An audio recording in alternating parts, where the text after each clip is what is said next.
Bem-vindos a um dos mais aguardados episódios da série Publix 20 anos. Neste vídeo, entrevistaremos Humberto Falcão Martins, fundador do Instituto Publix e professor da FDC, e Caio Marini, sócio do Instituto Publix e também professor da FDC. Nessa entrevista, eles abordarão os princípios, os fundamentos da gestão matricial para resultados, como ela se desenvolveu e, principalmente, os seus novos ingredientes e importantes reflexões sobre as fronteiras da gestão pública no Brasil e no mundo. Vamos conosco?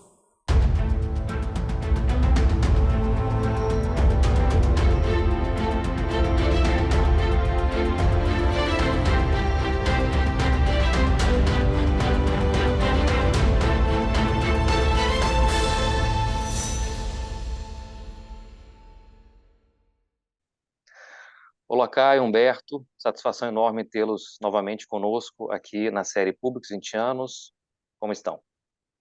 Olá, Mário, Humberto, uma alegria grande estar aqui com vocês, tratando aí desse tema super, super legal. Obrigado, pessoal, a alegria é toda minha, né? Muito obrigado pelo convite, uma honra. Excelente, meus caros. Iniciando, essa nossa entrevista, gostaria de perguntar ao Caio. Caio, na idealização da gestão matricial para resultados, aí junto com o Humberto, como é que você visualizava os diferenciais dessa metodologia e em relação às outras metodologias já existentes na época? Ou seja, que tipo de ingredientes novos, a gestão matricial trouxe naquele momento?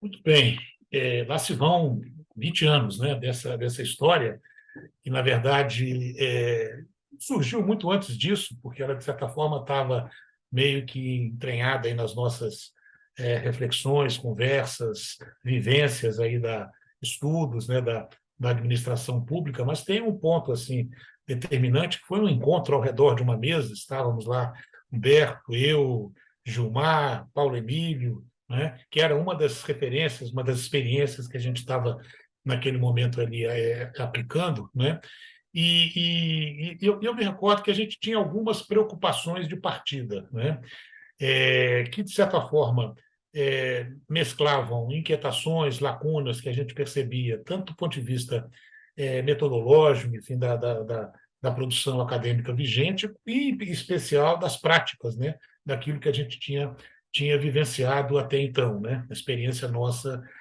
enquanto executivo de governo, enfim, e também em atividades acadêmicas e de consultoria. A primeira delas era o desafio, de orientar a gestão para resultados, Quer dizer, de certa forma, a tentação natural, do gestor público era meio que seguir estrito sensu aí a conformidade normativa, não fazer onda,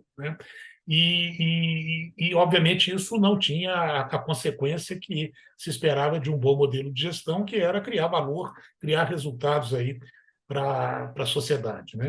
Outro ponto também de reflexão é esse oriundo aí de um estudo que o Humberto já vinha desenvolvendo, foi tese acadêmica dele, a discussão do desafio da fragmentação, a pouca integração, tanto do ponto de vista da ação das organizações, mas, em especial, do ponto de vista da concepção e implementação dos modelos de gestão.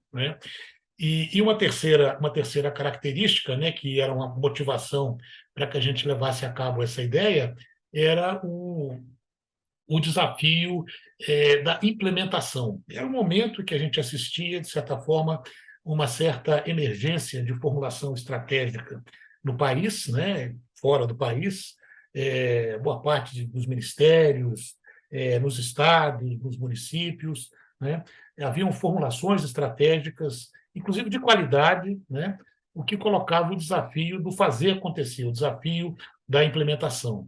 E me recordo que uma coisa que a gente conversava muito a propósito do assunto,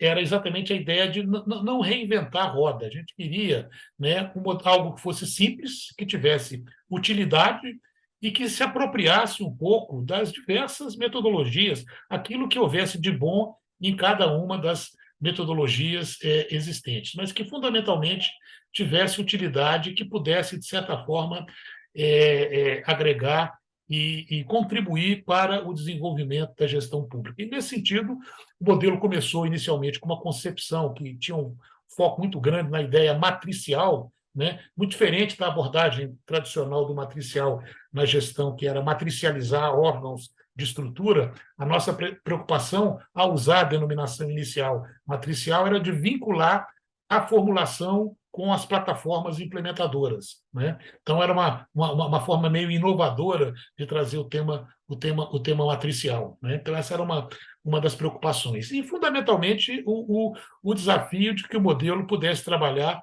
naquilo que é absolutamente fundamental, que é o desenvolvimento de capacidade das organizações para cumprir com o seu papel, né? Acho que, numa primeira rodada, eu acho que esses eram os pontos assim, que me vêm à cabeça daquele super momento, super legal, em que a gente teve aí a oportunidade de trabalhar, né, na concepção desse modelo, que acabou prosperando e tendo assim uma vida longa. Excelente, Caio. E considerando a evolução até o lançamento do livro, né, em 2010, então 13 anos depois agora, né? Humberto, que tipo de novos fatores, né, ingredientes você acrescentaria na gestão matricial hoje em dia, né, considerando essa evolução e o contexto atual?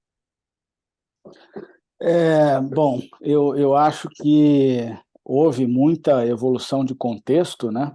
O grau de complexidade das políticas e das organizações aumentou ainda mais de 10 anos para cá, quer dizer, a gente tem aí uma série de justificativas para reescrever esse livro, né? A literatura também avançou, né? Muito embora empiricamente a gente não tenha visto tantos avanços assim, né, nos sistemas, nos modelos de planejamento que efetivamente se adotam e se aplicam e implementam por aí, né? Uma grande preocupação que a gente tinha era justamente integrar esses grandes elementos de olhar a gestão como um ciclo, né?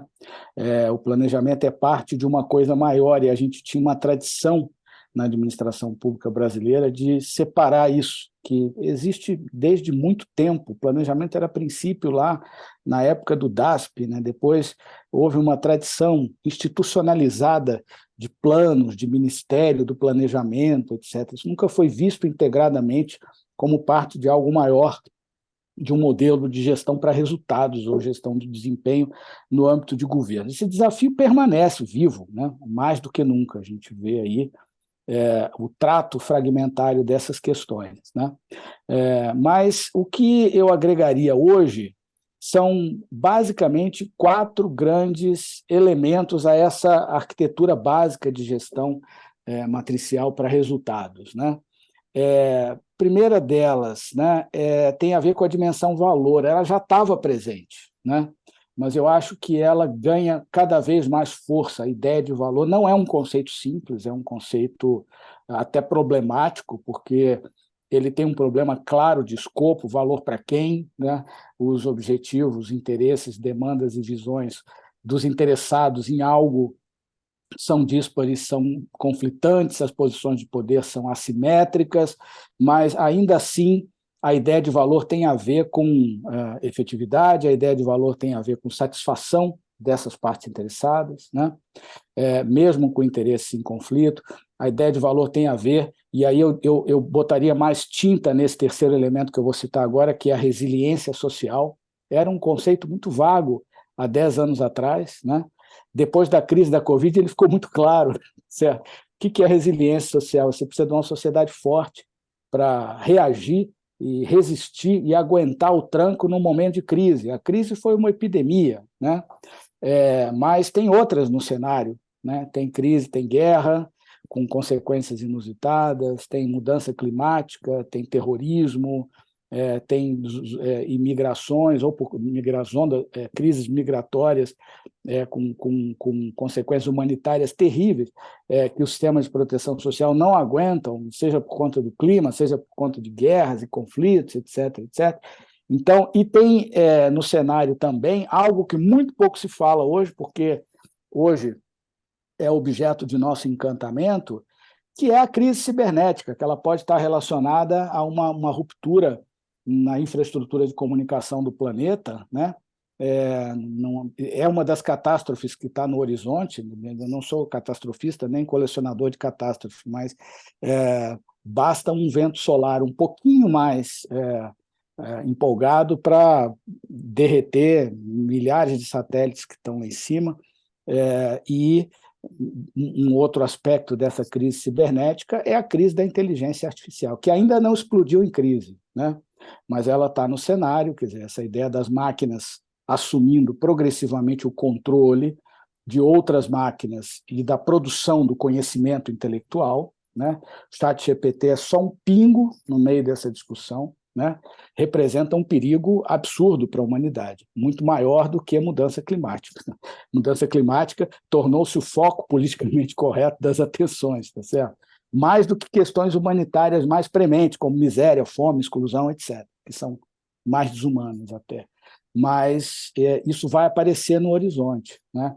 E, para isso, a gente vai precisar de resiliência social para lidar com isso, né?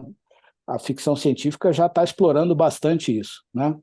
Eu não estou falando aqui de invasão de ET e zumbi, não. Estou falando aqui de algo muito concreto, né? Que é as máquinas fora de controle, né? Que podem fazer coisas inusitadas e tornar a vida mais desumana, inclusive. Então, isso nós vamos ter que revisitar a ideia de resiliência social. Isso vai ter que entrar forte para dentro da ideia de valor público, tá certo? Isso vai implicar gestão de risco, isso vai implicar simulações de N naturezas, tá certo? Bom, outro ingrediente do valor é a ideia da confiança, né? Desafios imensos de você conciliar confiança nas instituições burocráticas com a confiança nas instituições políticas, e há desconfiança em relação a umas e outras, e desconfiança em relação à estrutura produtiva, ao capitalismo, ao capital, e, eventualmente, até em relação a segmentos da sociedade civil também. Quer dizer, a confiança é um valor inexorável que precisa ser gerido. Então, isso cabe dentro dessa discussão sobre o valor público. E o último ponto, que é alinhamento com valores sociais. O último ponto, dentro do primeiro ponto, que é valor, que é a questão do alinhamento com valores sociais, né? Dialoga um pouco com a questão da desumanização da vida, mas vai muito ao encontro da discussão, por exemplo, sobre diversidade, sobre equidade, por exemplo, de tudo quanto é jeito, né? Então, isso é muito mais comum na gestão do dia a dia do que a gente imagina, né? Quando você, por exemplo, considera modelar um processo de seleção para você contratar força de trabalho para qualquer tipo de organização, né? Você vai ter que combinar critérios de equidade e diversidade com critérios de, vamos chamar assim, de competência estrito sensu, né? É importante você olhar para o lado da diversidade como um valor, mas ela também é um requisito de funcionalidade, porque há muitos estudos que indicam que perfis diversos, diversificados, né, que atendam a esse critério de equidade, de diversidade de toda a natureza, de etnias, de origens, enfim, de orientações sexuais, quaisquer que sejam, de que a diversidade ela importa porque ela é um determinante do desempenho, né? Quanto mais diverso a equipe, melhor ela desempenharia. Mas ela também é um valor intrínseco em si, né, da vida humana, das pessoas. Então, isso é muito importante. Ou seja, o conceito de valor vai crescer, ele vai expandir, possivelmente outras dimensões surgirão, e a gente vai ter que botar para dentro da equação geral de desempenho, que é um conceito também em expansão. Isso vai tornar a gestão do desempenho mais complexa, mas porque a sociedade, a vida, tudo, os problemas estão se tornando mais complexos. Outro ponto que, fora a questão do valor, que eu acho que vai merecer um grande destaque e que nós, na produção original do modelo, não demos, né? Não demos por uma série de razões, não é porque isso não seja importante, mas é porque imaginamos que isso poderia estar contemplado como parte da estratégia, que é a integridade, né? Ou como parte de processos, né, relacionados ao que hoje muitas vezes se denomina aí como governança, no sentido da governança corporativa, de direcionamento, de controle, de integridade, tá certo? E de incentivos. Então, isso tem a ver com transparência, isso tem a ver com ética nos negócios públicos, privados, etc., no comportamento dos indivíduos, né? Isso tem a ver com accountability no sentido amplo, que é um termo muito difícil de traduzir, mas que tem a ver com responsabilização, tem a ver com responsabilidades, enfim. Então, eu acho que essa pauta é uma pauta que ela precisa sair de um enfoque muito carimbado como território do controle, da governança, que às vezes são usualmente classificados como conformidade e não como desempenho, né? Mas eu acho que elas precisam também entrar dentro do conceito de desempenho com mais força, com mais vigor, e não apenas estarem subsumidas nos objetivos e nos processos. É mais do que isso, acho que isso merece um holofote, cada vez mais. Em particular, no Brasil e países congêneres, o combate à corrupção é débil, é uma luta histórica e é uma luta que a gente está perdendo. Entra governo, sai governo, né? E isso traz não só um prejuízo econômico, isso destrói o valor da sociedade, mas isso traz um prejuízo moral também. Então, essa é uma questão que tem que ser endereçada com toda a força. Não é território apenas da conformidade, do velho controle, é um território mais vasto que precisa ser bem ocupado, né? O terceiro ponto que eu acho que vai ganhar força, a gente aborda no livro, mas eu acho que ele vai ganhar mais notoriedade, é a questão do aspecto do diálogo, né, da interação, né? Não me refiro só à participação no sentido modulado, moderado, regulamentado, mas a interação, de um modo geral, entre organizações, seus líderes e a sociedade de um modo geral, né? Esse é uma questão cada vez mais complexa, cada vez mais delicada, né? E cada vez mais necessária. É um fato da vida, a gente vive numa sociedade em rede, e esse sempre vai ser uma questão sensível. Como a sociedade em rede significa que os indivíduos se organizam em rede para produzir eventos emergentes, as organizações se articulam em rede para produzir coisas, políticas, informações, etc., compreensão da própria vida, e essa é uma questão sensível que eu acho que vai ganhar muita força também. E, por último, não menos importante, é o elemento da regionalização. O livro também aborda, né, mas a complexidade dos territórios é imensa e a maneira de olhá-los, sobretudo, é que vem mudando muito, né? Quer dizer, não faz mais sentido a divisão tradicional de cidades, a divisão tradicional de município, estado. Os territórios reais não são, definitivamente, os territórios com os contornos, o desenho político-administrativo que está nas constituições, nas leis, etc. Os territórios são dinâmicos, os territórios têm que ser olhados de uma maneira diferente, a partir das suas potencialidades. Os territórios têm que incorporar essa perspectiva também do diálogo, da interação intensiva, que a gente tem que botar para dentro do modelo a ideia de um novo desenvolvimento regional, né? Numa escala meso, numa escala macro. A escala micro faz cada vez menos sentido, faz cada vez mais sentido até se explorar essa escala meso, né? Então, acho que são direções que a próxima edição podia ter, né? São direções que a gente podia seguir, e sem excluir outras, são apenas algumas que me ocorreram que eu colocaria em destaque. Perfeito, Humberto. Eu acho que são questões que você traz como macro, na verdade, num contexto até mundial, depois trazendo para um nível nacional, regional, e perpassando, naturalmente, pelas esferas social, política, econômica, né, e institucional, e por aí vai. Fazer uma conexão já agora com a última pergunta, direcionada aos dois, talvez iniciando com o Caio, né, e Humberto, por favor, super à vontade também para complementar. Como é que vocês veem as fronteiras da gestão pública em si? Ou seja em termos de arranjos, né, para a prestação do serviço público à população, o que vocês têm ou pesquisado, identificado, né, nas suas andanças aí, seja no Brasil ou no exterior, né, e reflexões que vêm à mente, pensando na prestação do serviço público, né, à população como um todo, no horizonte, né, de médio e longo prazo? Bom, eu acho que boa parte dessas questões, de certa forma, na fala do Humberto, já foram contempladas, né? Quer dizer, há uma boa visão aí, prospectiva do que tá por vir, né? Quer dizer, em especial essas questões relacionadas mais à transformação digital, a esse novo mundo metaverso. Quer dizer, isso aí, eu custei a assumir a coragem de expressar assim mais efetivamente essa figura, né? Mas é inevitável, eu acho que se a gente está falando em futuro, isso já é real, isso já é presente, né? Mas eu chamaria a atenção ao seguinte: eu acho que, que a questão relacionada a isso, ela demandaria não uma atualização, mas uma reescrita desse livro, que, na verdade, a origem é antes de 10. Quer dizer, o livro começa com um artigo em 2005, 6, né? Que depois ele é 2004, exatamente, a partir dessa conversa em 2003, né? E que, na verdade, o mundo hoje é outro, completamente diferente.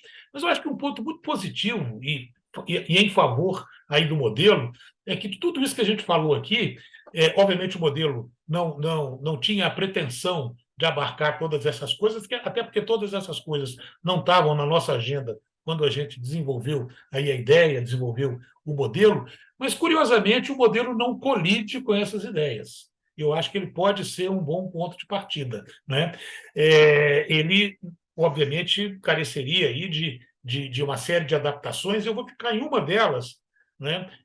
Que, de certa forma, o Humberto já mencionou, só recapitulando, quer dizer, os três principais componentes que o modelo preconizava, né? O desafio de você ter uma agenda, eu preciso ter uma agenda, né? Eu preciso transformar essa agenda, quer dizer, tirar o plano do papel, quer dizer, fazer acontecer essa agenda, que é a segunda dimensão. E preciso de uma instância, né? Sistemática, arranjos institucionais, né? De monitoramento, de avaliação, né? De um olhar sistemático sobre a evolução dessa agenda e da implementação, de sorte a produzir pelo menos duas coisas: ajustes no funcionamento e prestação de contas para fora, né? Embora, de certa forma, a gente já ensaiasse um pouco esse ponto que eu quero aqui destacar, né? Eu acho que talvez a grande questão assim de reflexão do ponto de vista de uma nova edição, ou até de um novo conceito por trás desses três elementos, está relacionada a um dos pontos que o Humberto mencionou, e é a dimensão do diálogo, né? Quer dizer, esse modelo ele pode, meio que tradicionalmente, conviver num mundo mais fechado, menos interativo, não é? Que precisa ter agenda, que precisa ser implementado e que precisa de monitoramento e avaliação. Mas, obviamente, ele é muito mais consistente, muito mais elegante e muito mais efetivo num processo dialogal, quer dizer, construir uma agenda, né? Interagindo com a sociedade, trazendo a perspectiva das diversas partes principais, das diversos públicos com os quais as organizações se relacionam, né? Esse é um ponto. Outro ponto é que na implementação, essa implementação, ela obviamente se dá, e de certa forma a gente já mencionava um pouco isso, não só internamente na administração, mas sobretudo, né, em parceria com outros segmentos da sociedade, quer dizer, cada vez mais é um processo de co-construção, de co-implementação, mas é também um processo de controle, né, social, né, muito mais na perspectiva de quem se beneficia, de quem é o usuário, né, do que daquele que está simplesmente ofertando aí o serviço para a sociedade. Talvez esse seja um ponto, de novo, o modelo não colide, nunca colidiu com essa ideia, e ao contrário, eu acho que ele cai bem, quer dizer, complementa bem essa ideia, mas, sem dúvida, seria necessário que a gente trouxesse aí novas perspectivas, né? Novas ferramentas, novas concepções, né? Que, aliadas a todo esse avanço da transformação digital, eu acho que boa parte do que ali estava escrito, né? Submetendo isso aí a toda essa lógica do ChatGPT, da inteligência artificial, quer dizer, dessa nova configuração tecnológica que nos circunda, né? Talvez isso pudesse ter uma redução em boa parte das páginas que ali a gente escreveu, né? E isso talvez pudesse ter uma nova formatação a partir, então, desse horizonte, enfim, desse panorama, né? Perfeito. E o Humberto gostaria de complementar também? Eu interpretei a tua pergunta num sentido bem amplo, né? Para mim, as fronteiras da gestão pública elas estão se ampliando, pelo menos dentro do nosso campo de conhecimento, dentro da nossa Kombi, da nossa comunidade de pessoas que pensam e aplicam esses conceitos no dia a dia, né? Eu acho que essa é uma tendência do conceito se tornar cada vez mais amplo, e eu costumo pensar e dizer que gestão pública é tudo que está relacionado a problema público, né? Então, portanto, ESG, que as empresas privadas estão tão preocupadas com isso, é gestão pública, porque está ancorada. E, portanto, as empresas privadas também fazem gestão pública. Eu acho que essa quebra de fronteiras vai quebrar um pouco esses muros estanques, né, que existem nesse pensamento setorizado, do primeiro, segundo, terceiro setor. Então, eu acho que a tendência da gestão pública é isso, é expandir as suas fronteiras para fora desse setor e abarcar a sociedade inteira, que, no fundo, é a sociedade que sofre os problemas públicos e é a sociedade que vai ter que tratá-los, de alguma maneira, a sociedade como um todo, né? Isso dentro da nossa Kombi. Fora da nossa Kombi, em que pese, eu digo, esse processo de expansão, é importante dizer isso, em que pese visões reducionistas, tá certo? E eu vou dar um exemplo do que é uma visão reducionista, é quando dizem que governança é uma coisa e gestão é outra coisa. Isso é uma visão que não tem tamanho de redução, né? Porque a gente tem pelo menos, né, 150, 200 anos de pensamento gerencial acumulado, sistemático, tá certo? De expansão do conceito de gestão, inclusive do conceito de gestão pública. Aí chega um, dois ou três caras e dizem, não, agora tem outra coisa, gestão não é isso, que agora é governança. Quer dizer, claro que a gente tende a ver, né, old school no bom sentido, a gente tende a ver a governança como um aspecto da gestão, é uma gestão corporativa, né? É um aspecto, é uma dimensão da gestão, né? Mas instituições e pessoas e associações desavisadas, né, no calor da importação de conceitos, acabam fazendo uma apropriação inadequada, né, para dizer assim, para usar a expressão do nosso velho Alberto Guerreiro Ramos, né, uma apropriação inadequada de conceitos, uma transposição inadequada de conceitos, né? Então, muito embora haja essas transposições inadequadas, é um conceito em expansão que tem que ser tratado na sua plenitude, isso vai penetrar vários outros campos de conhecimento, muito embora ainda isso não tenha acontecido especificamente. Para os economistas, por exemplo, para os economistas liberais, gestão é uma ferramenta de gerar eficiência, acabou, é para cortar e gerar eficiência. Para os economistas desenvolvimentistas, gestão se assemelha muito, na gestão pública, ao pensamento weberiano, neo-weberiano agora, do pessoal da ciência política, que basta ter uma burocracia, né, resguardados os princípios e atributos da burocracia, né, um modelo racional, legal, impessoal, que a questão da gestão está resolvida, ela vai ser capaz de implementar qualquer coisa. A gente sabe que isso não é bem verdade. Então, ainda não há uma expansão do ponto de vista cognitivo, do ponto de vista epistemológico, né, para os campos de conhecimento. Isso ainda é um grande desafio. Mas, dentro da nossa Kombi, o conceito segue expandindo, né? E o ideal é que ele possa se alastrar de vez por aí, né? Mas isso é uma outra história, isso esbarra em questões da academia, principalmente no Brasil, onde a nossa academia é muito paroquial. Eu acho que são todas preocupações, né, inquietações e reflexões interessantíssimas que vocês trazem, né, olhando para esses 13 anos após o lançamento do livro e mais anos ainda depois, né, dos primeiros pensamentos a respeito da gestão matricial, em um contexto já completamente diferente e cada vez mais mutável, né, e muito mais rápido e célere, talvez com algumas facilidades do ponto de vista de dados, né, e com outras dificuldades todas que vocês já trouxeram dentro do bojo, né, dessa discussão. Eu acho que essa entrevista contribui e muito, né, para alertar, né, para esses fatores, para poder continuar essa caminhada, né, da discussão do aprimoramento da gestão pública. Então, queria agradecer demais, né, Humberto e Caio, em duas perspectivas, na verdade, tanto pela participação, claro, de vocês aqui nessa entrevista, aqui para o Público 20 anos, mas e muito mais, inclusive, para a contribuição que vocês sempre deixaram, continuam deixando e ainda vão deixar muito, né, contribuir para todas as reflexões, né, tanto no país quanto no exterior, para a gestão pública e o valor público à sociedade. Muito obrigado. Obrigado, Mário. Agradecimentos todos meus, né? Prazer estar aqui com vocês. Um grande abraço, muito obrigado. Também, super legal. Feliz de estar com vocês aí, fazendo uma reflexão sobre esse momento importante aí do aniversário do modelo, né? Bem,